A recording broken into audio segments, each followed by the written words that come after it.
East Tennessee couple is going to open their home to the public, raising money for Alzheimer's Tennessee, the organization's first ever designer home and garden tour. And WBIR 10 News reporter Yvonne Thomas live in West Knoxville with a sneak peek. Good morning. Abby Russell, good morning. That's right. We're still taking a look inside of this beautiful 14-acre home. Sandy Kozar is here with us this morning, kind of talking us through the design of the kitchen. What kind of inspired everything? I mean, you can see from the intricate details from the chandeliers to what's on the dining room table. It's just beautiful. Well, thank you very much. We had a really enjoyable and pleasurable time designing the dining room. Myself and my two assistants, Terrence State and Rachel Sheridan, we all worked hard together as a team and to do the beautiful dining room.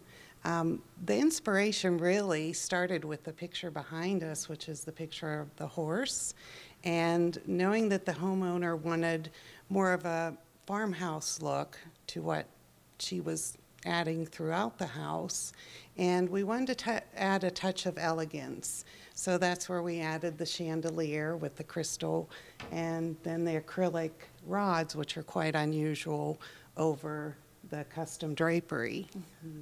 And then when you come and tour this home, people will hopefully leave inspired to do and maybe try some of this in their own home, but also be inspired to give back to Alzheimer's Association, because that's what this is really about, raising money for that.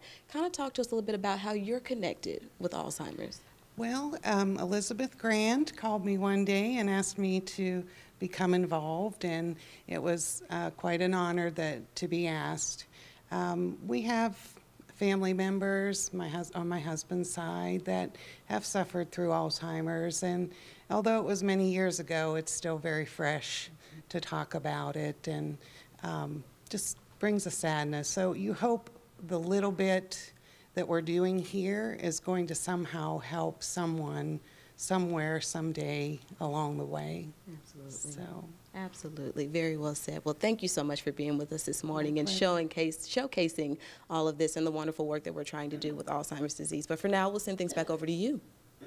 Thanks so much, Yvonne. What a great thing they're doing, and a beautiful home to be able to see. All right.